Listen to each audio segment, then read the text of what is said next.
I think you know what you're supposed to do. Deep down inside, I think everybody does. And a lot of people just don't go after it. You know, like most people start out, they say, I want to be a this, but I'm going to get that to make sure I have something to fall back on. Yeah. And what you're doing is you're setting yourself up for failure, because you're going, there's a possibility that I'm going to fall back. And when you put that out there, then you fall back. But if you just say, hey, this is what I want to do, and you go do it, you usually get your stuff the way you want it, man. You're lucky to get an audition. Then you get it. You get there. You walk into a room full of guys that look just like you. You realize you're not the only one that wore the cowboy hat. Then you can hear the other guy in the other room auditioning, and now you're thinking about not doing it like him as opposed to doing it the way that you wanted to do it. Then before you go in, you hear the casting director negotiating the deal for the guy that already got the part. Yeah. Turns out Jared Leto already got it. Yeah. You know. Then you go in, you think you're doing you just think, I'll do it as an acting exercise. I know I'm not going to get it. I'll just take it as an experience, you know. And then you get to the scene where you're supposed to cry over your friend, and you get the tears going, and you're emotional, and then she gets a call and asks you to leave the room. You're trying to keep the tears up, but it's 10 minutes because you're waiting out there, and you're trying to keep in the zone, and you lose it, and you come back, and you want to pick it up. You want to start again, but she makes you pick it up where you left off. You go to your car, you got a parking ticket because the street cleaning sign has been covered by the auditions this way sign. Then you get in your car, you change, you muster up, you know, the guts to go back to until you go to another one, and you know, and you wait in traffic for 2 hours, and you go through it again.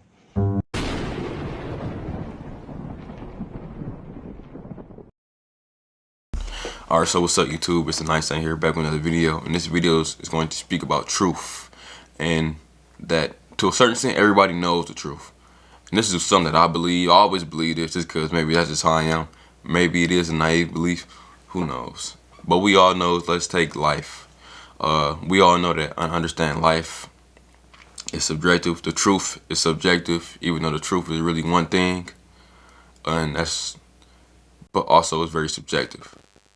Dealing with life, everybody has their own perspective. They live through it a certain way. For example, me, like I said, I try to stay positive. I do my best to stay positive. I'm very optimistic of a person. And when I'm in the good headspace, when I'm in the bad headspace, I am like the most negative person and cynical. That's how I can be. But my personality colors life. And most of the times I am a positive person.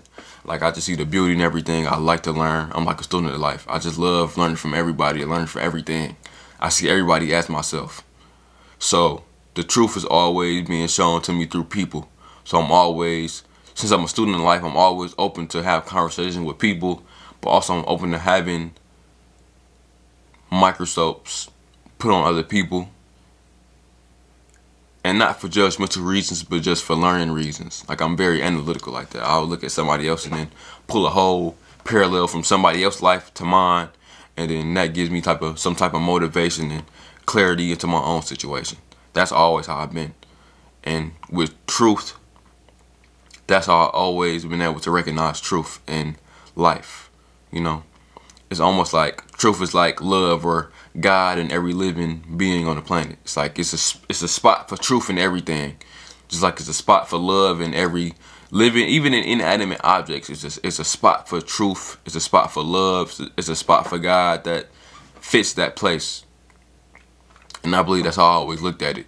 But let's bring it down to material level. Let's say just personal relationships, right?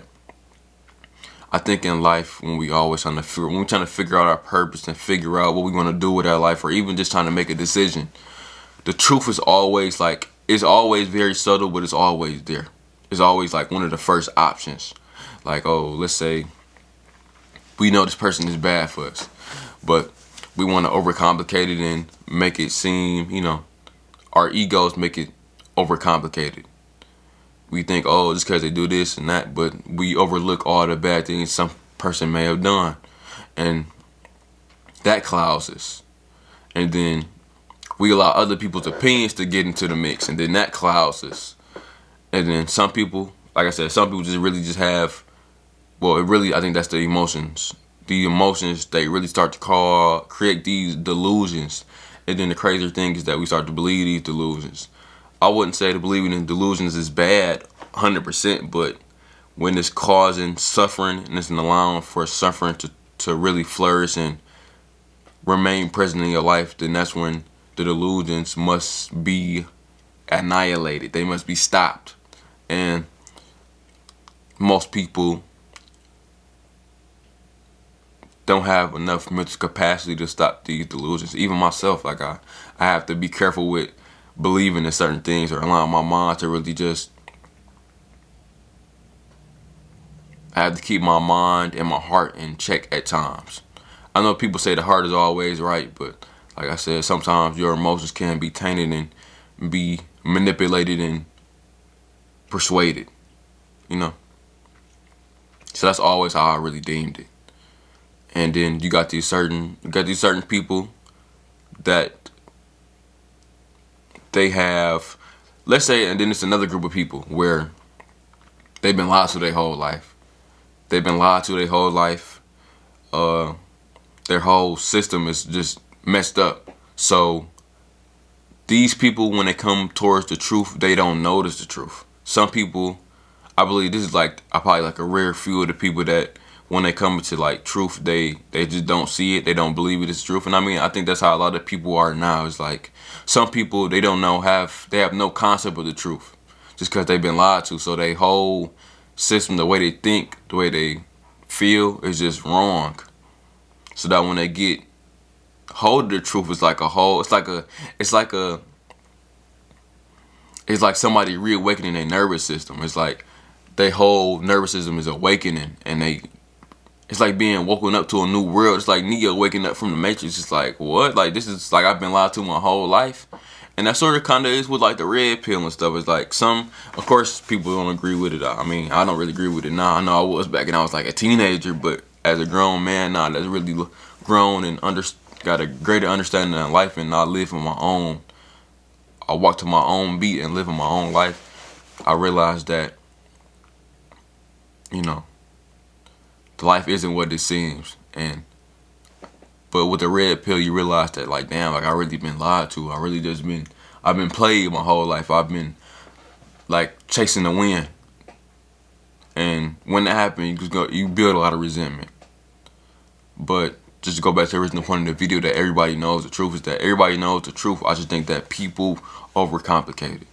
Like I said, we like to partake in our own illusions and really our own demise to a certain extent. I think that in our heart we know the right thing to do. But like I said in the last video, it's like our egos don't want to be wrong. Like I said, our egos want these certain circumstances to happen. Our egos want comfort.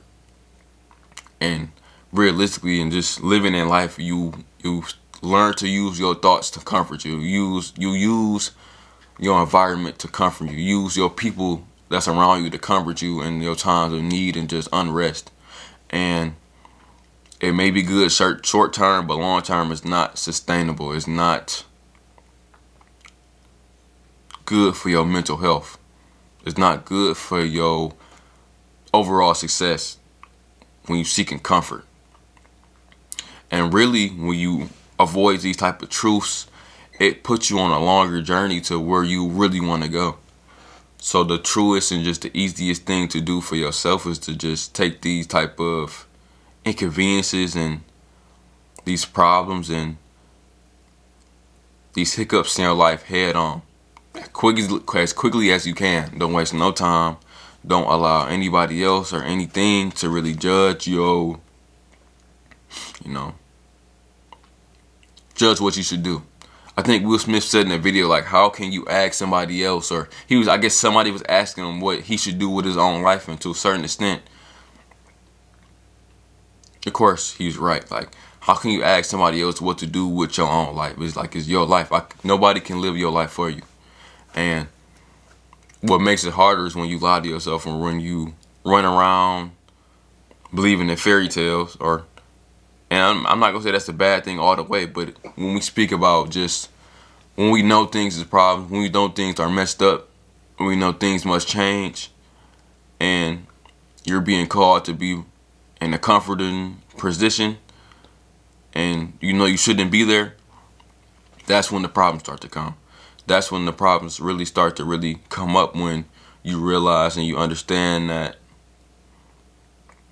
I said, it's your life, and you really don't want to do anything with it. Like people, I think a lot of people don't want to. They don't want to improve. They don't want to change. They don't want to do anything to change their life, but